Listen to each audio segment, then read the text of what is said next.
Татарстан президентінің 2023 елға Дәүләт Советына юлламасы нинди милли мәдәни юнәлешләрне гамәлгә ашыруны күздәтә. Бөтен дөнья татар конгрессы үз эшчәнлегендә кайсы юнәлешләргә өстенлек бирә, нинди чаралар уздырырга җыена.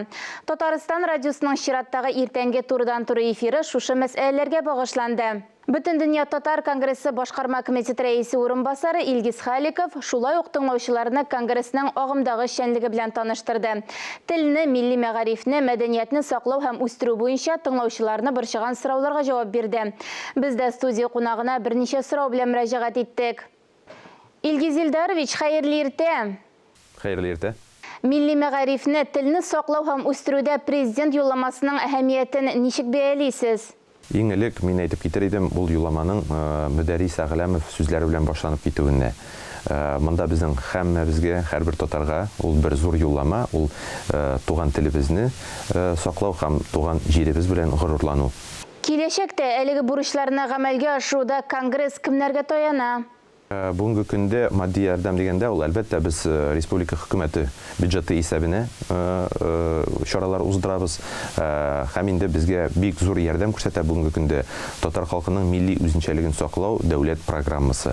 Менә шушы дәүләт программасы кысаларында без бүгенге көндә Татарстанда, Россия Федерациясында һәм чит илдә яшәүче милләттәшләребезгә милли киемнәр тегәбез һәм инде милли уен кораллары белән тәэмин итәбез.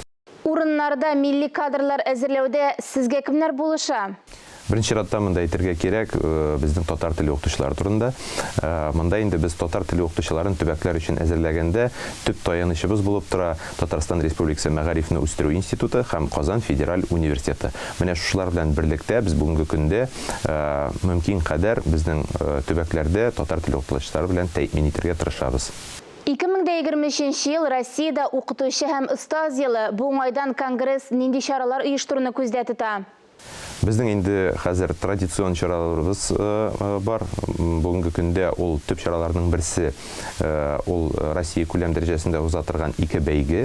Аның берсе татар теленең виртуаль кабинеты һәм инде татар теленең интеграциялы дәресләре. Менә әлеге 2 бәйге бүгенге көндә татар теленең үсешенә, аның фән буларак укытылыш процессына дип әйтик, зур этәргеч бирә дип ышанабыз. Быелгы җәлил укуларының үзенчәлеге нәрсәдә? Бәйгенең үзенчәлеге әлбәттә аның кызыклы номинацияларында, алар бүгенге көндә 7-гә туры килә, 7 номинация. Катнашчыларның яше чикләнмәгән, монда безнең һәрбер кеше катнаша ала. Һәм инде төп үзенчәлекләрнең берсе ул теге оештыру ягыннан килгәндә, агымдагы елда без яңа мөмкинлек булдырдык катнашчыларга. Рәсми сайтта без электрон гариза кабул итүне булдырдык. Якын арада тагын нинди чаралар уздырасыз? Агымдагы елда инде без менә 4нче кварталга кирип барабыз. Әлбәттә безнең традицион төп чараларның берсе ул ноябрьнең 20-ләрендә узачак Татарстанның эшлекле хезмәттәшләре дигән форум. Ул безнең традицион рәвештә Татарстан Республикасы президенты каршында узачак. Монда инде без көтәбез кызыклы кунакларны, кызыклы делегатларны һәм инде кызыклы проектларны. Һәм әлеге проектлар Татарстан Республикасы өчен файдалы булыр дип ышанабыз. Әңгәмәгез өчен рәхмәт. Сез Бөтен дөнья татар конгрессы башкарма комитеты рәисе урынбасары Илгиз Халиков белән әңгәмә карадыгыз.